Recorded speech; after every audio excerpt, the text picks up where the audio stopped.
جب جنگل میں شکار کرنے کے لیے آپ تشریف لے گئے تو وہ 70 یہودی جنہوں نے مشورے کے طور پر آئے ہوئے تھے اور حضرت عبداللہ کا قتل کرنے کے لیے آئے تھے، وہ 70 یہودیوں کو جب اس کا علم ہوا تو وہ بھی جنگل میں پیچھے پیچھے ہو لیے، اور جب موقع تلاش کیا، موقع دیکھا کہ تنہا ہیں تو ایک بارگی حملہ بول دیا۔ اللہ اکبر! حضرت عبداللہ کے اوپر ایک بارگی، اور سارے تلوار اور نیزے اور بھالے سب زہر میں بھجے ہوئے تھے۔ اب کچھ فاصلہ تھا، کچھ دوری تھی، اب انسان اپنی جان بچانے کے لیے کچھ نہ کچھ دوڑتا ہے یا اپنے آپ کو بچاؤ پیدا کرتا ہے۔ تو انہوں نے جب دور سے دیکھا کہ عبداللہ اکیلے تنہا ہیں تو ایک بارگی دوڑ کر حملہ کیا، ادھر حملہ کیا، ادھر اللہ رب العزت جل مجدہ نے جدہ کی جانب سے فرشتوں کی فوج بھیجی، اور ان کے پاس تلواریں تھیں۔ تھوڑی دیر لگی کہ اس فرشتوں کی جماعت نے ان 70 یہودیوں کو نیست و نابود کر دیا۔ اللہ نے اپنے حبیب کے نور کی حفاظت فرمائی، اپنے آپ کے والد بزرگوار کی اللہ رب العزت جل مجدہ نے حفاظت فرمائی فرشتوں کے ذریعے۔ اچھا، یہ واقعہ عبد مناف کے بیٹے وہب دیکھ رہے تھے، ایک جھاڑی میں چھپ کر، ایک پہاڑ کی گوہ میں چھپ کر۔ یہ جب واقعہ انہوں نے دیکھا کہ عبداللہ تنہے تنہا تھے اور 70 یہودیوں نے آپ پر حملہ کیا، پھر اچانک آسمان سے ایک فوج آئی اور آنے کے بعد ان 70 یہودیوں کو نیست و نابود کر دیا، سب کو مار گرایا، تو عبداللہ ضرور معزز شخص ہیں۔ حالانکہ پہلے بھی آپ کی عظمت اور آپ کی کرامت کے چرچے تھے، لیکن یہ جب کرامت آپ نے اپنے آنکھوں سے دیکھی وہب نے، تو دل میں تمنا اٹھی، تمنا جاگی کہ میری بیٹی آمنہ ہے، میری اکلوتی بیٹی آمنہ، بڑی محبت کرتا ہوں، میری بیٹی بڑی نیک صالح متقی پرہیزگار ہے، کیوں نہ ہو عبداللہ کا نکاح اپنی بیٹی آمنہ کے ساتھ کر دیا جائے۔ اسی وقت آپ کے دل میں یہ امنگ جاگی۔ جاگنے کے بعد آپ خاموشی کے ساتھ گھر پر آئے اور اپنی بیوی برا بنت عزا سے آ کر پورا ماجرا اور پورا واقعہ بیان کیا اور اپنی خواہش ظاہر کی، اے میری شریکی حیات، اے میری زوجہ محترمہ، میرا یہ مشورہ ہے، میرا یہ ماننا ہے، جو میں نے آپ کو یہ واقعہ سنایا ہے، میں سمجھتا ہوں عبداللہ سے زیادہ حسین و جمیل اور معزز اور باکرامت باعظمت شخص حضرت آپ کو آمنہ کے لیے نہیں ملے گا۔ میری یہ رائے ہے، کیوں نہ ہو تم میری بیٹی آمنہ کا نکاح جو ہے عبداللہ کے ساتھ کر دیا جائے۔ میرا یہ مشورہ، یعنی باپ نے مشورہ دیا، شوہر نے اپنی بیوی کو مشورہ دیا، تو بیوی نے کہا آپ ٹھیک کہتے ہیں، تو پھر کرنا کیا چاہیے، کیسے یہ کام چلے گا آگے، کیسے آگے پیغام چلے گا؟ تو کہا جائیے آپ عبد المطلب کے پاس یہ پیغام پہنچائیے کہ میں چاہتا ہوں اپنی بیٹی کا نکاح آپ کے بیٹے کے ساتھ کر دوں۔ تو جب حضرت برا بنت عزا حضرت عبد المطلب کے پاس گئیں اور کسی کے ذریعے ان تک پیغام پہنچایا کہ ہم اپنی بیٹی کا نکاح آپ کے بیٹے کے ساتھ کرنا چاہتے ہیں، آپ کی کیا رائے ہے؟ اچھا ہوتا ہے محلے بستی میں اگر کوئی نیک صالح لڑکی ہے تو اس کا ذکر اور تذکرہ تو ہوتا ہی ہے، کم سے کم نہیں تو کم سے کم 10-20 لڑکیاں تو اس کے بارے میں جانتی ہیں کہ ہاں فلاں لڑکی بڑی نیک ہے، اور اگر کوئی لڑکا معاشرے میں نیک پرہیزگار متقی ہے تو پورا معاشرہ نہیں، پورا محلہ نہیں، 10-20 لوگ تو جانتے ہیں کہ ہاں یار وہ فلاں انسان نیک ہے، اس کو میں دیکھتا ہوں نمازی پرہیزگار ہے۔ تو جب حضرت آمنہ حضرت برا بنت عزا نے ان کے حضرت عبد المطلب کے پاس اس بات کی خبر پہنچائی کہ میں اپنی بیٹی کے نکاح آپ کے بیٹے کے ساتھ کرنا چاہتا ہوں، تو فوراً آپ تیار ہو گئے، آپ نے فوراً اس رشتے کو قبول فرما لیا۔ پوچھا ہوگا لیکن فوراً آپ نے قبول فرما لیا اور کہا کہ ہم تیار ہیں اپنے بیٹے کا آپ کی بیٹی کے ساتھ رشتہ کرنے کے لیے۔ حضرات محترم، پھر کیا ہوا؟ پھر وقت آیا، جو رسمیں تھی وہ پوری ہوئیں، حضرت عبداللہ کا نکاح حضرت آمنہ طیبہ طاہرہ کے ساتھ ہو جاتا ہے۔ اب وہ نور محمدی حضرت عبداللہ سے منتقل ہو کر، یعنی آپ کی صلب سے منتقل ہو کر حضرت آمنہ کے رحم پاک میں چلا گیا۔ نکاح کے صبح سویرے یوں تو بے شمار عورتیں حضرت عبداللہ سے نکاح کی خواہش مند تھی، کیونکہ آپ بہت باعظمت با کرامت تھے، آپ کی شان بہت بلند تھی، موحد تھے، ایک اللہ کی عبادت کرنے والے تھے، آپ مسلمان تھے، یوں کہہ لیجئے کہ اس زمانے کے آپ ولی کامل تھے۔ کچھ لوگوں نے تو میرے حضور کے والدین کے بارے میں بہت کچھ لکھا ہے، یہاں تک کہ ان کے بارے میں کافر اور مشرک تک کہا ہے، لیکن میں کہتا ہوں کتابوں کے حوالے سے آپ کے والد اور آپ کی والدہ موحد تھیں، ایک اللہ کی عبادت کرنے والی تھیں، اور اس زمانے کی آپ ولیہ تھیں اور آپ ولی تھے۔ جب وہ نور محمدی حضرت آمنہ کے شکم اطہر میں گیا، صبح سویرے آپ حضرت عبداللہ گزر رہے تھے تو ایک ام قتال نام کی ایک خاتون جو حضرت عبداللہ کو بہت چاہتی تھی اور چاہتی تھی کہ کاش کہ ان کا نکاح میرے ساتھ ہو جائے، وہ مقصد تھا، وہ مقصد کیا تھا وہ آپ کے سامنے بھی ظاہر ہو جاتا ہے۔ تو حضرت عبداللہ جب اس کے پاس، اس خاتون کے پاس سے گزرے تو اس نے اعراض کیا، چہرہ گھما لیا، تو آپ نے ارشاد فرمایا کہ اے ام قتال، تو نے مجھ سے اعراض کیوں کیا؟ اب دیکھیے مختصر سے جملے میں پوری بات بیان کر دیتا ہوں۔ آپ نے کہا کہ تو نے مجھ سے اعراض کیوں کیا؟ تو ام قتال نے کہا کہ اے عبداللہ، جس نور کی میں طلبگار تھی، جس نور محمدی کی میں طلبگار تھی، جو نور تمہاری پیشانی میں کل چمکتا تھا، آج وہ نور تمہاری پیشانی میں نہیں ہے۔ عبداللہ، میں اس نور کی وجہ سے تم سے خواہش مند رکھتی تھی۔ تو پتہ یہ چلا کہ ہزاروں عورتیں جو حضرت عبداللہ سے نکاح کرنے کی خواہش رکھتی تھیں، وہ دنیاوی خواہش نہیں تھی، وہ اخروی خواہش تھی، وہ نور محمدی کی طلبگار تھیں، لیکن وہ نور محمدی قسمت میں کس کے آیا؟ وہ حضرت آمنہ کی قسمت میں آیا، آمنہ کے صلب میں، آمنہ کے شکم اطہر میں وہ پہنچا، چونکہ یہ شرف حضرت آمنہ کو ملنے والا تھا۔ سید المرسلین کی ماں کہلانے کا لقب کس کو ملنے والا تھا؟ وہ سیدہ آمنہ طیبہ طاہرہ کو ملنے تھا۔ اس زمانے میں مکہ مکرمہ کے اندر ہزاروں عورتیں تھیں، نیک تھیں، صالح تھیں، لیکن یہ شرف کسے ملنے والا تھا؟ کسے ملنے والا تھا؟ آمنہ طیبہ طاہرہ کو ملنے والا تھا، اور آپ اس زمانے کی ولیہ کامل تھیں، مسلمان تھیں، موحد تھیں۔ جو کچھ لوگوں نے لکھا ہے وہ تو غلط لکھا ہے۔ بہرحال جب وہ نور محمدی منتقل ہو گیا تو اب حضرت آمنہ فرماتی ہیں کہ آپ نے دیکھا ہوگا، سنا بھی ہوگا، ہر انسان اس سے واقف ہے، جو ماشاءاللہ شریک حیات رکھتے ہیں اپنی زندگی میں، وہ سب جانتے ہیں کہ جب عورت امید سے ہوتی ہے تو اس کی کیفیت، اس کی حالت بدلنا شروع ہو جاتی ہے۔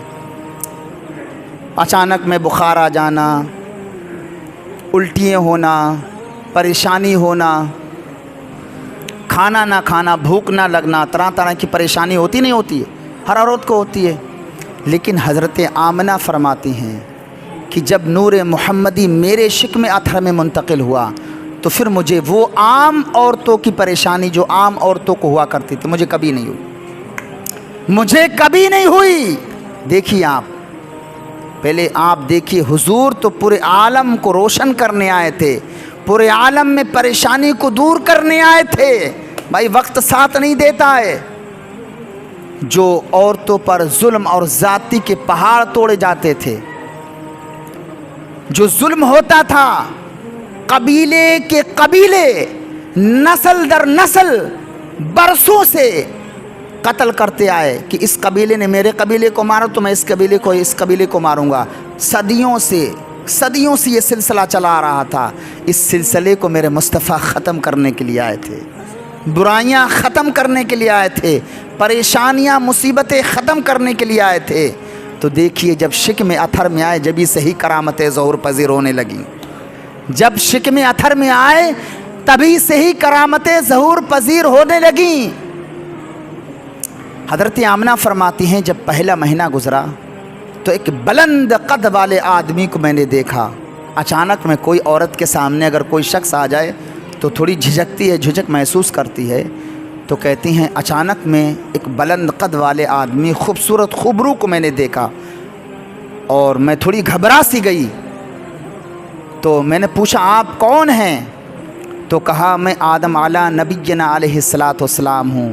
اے آمنہ تجھے میں مبارکباد پیش کرنے آیا ہوں، میں تجھے خوشخبری دینے آیا ہوں اس بات کی کہ تیرے پیٹ میں، تیرے شکم میں جو بچہ پرورش پا رہا ہے وہ سید المرسلین ہے، تمام نبیوں کا سردار ہے. آمنہ تجھے مبارک ہو، تو بڑی خوش قسمت ہے، تو بڑی خوش نصیب ہے. کہتی ہیں کہ پہلے مہینے میں حضرت آدم علیہ السلام آئے اور خوشخبری دے کر کے چلے گئے. جب دوسرا مہینہ آیا تو حضرت شیس علیہ الصلاۃ والسلام آئے. میں نے معلوم کہ آپ کون ہیں تو بتایا کہ میں شیس ہوں. اور آنے کے بعد آپ نے بھی مبارکباد پیش کی اور خوشخبری سنائی کہ آمنہ تجھے مبارک ہو، تو نبیوں کے سردار کی حاملہ ہے.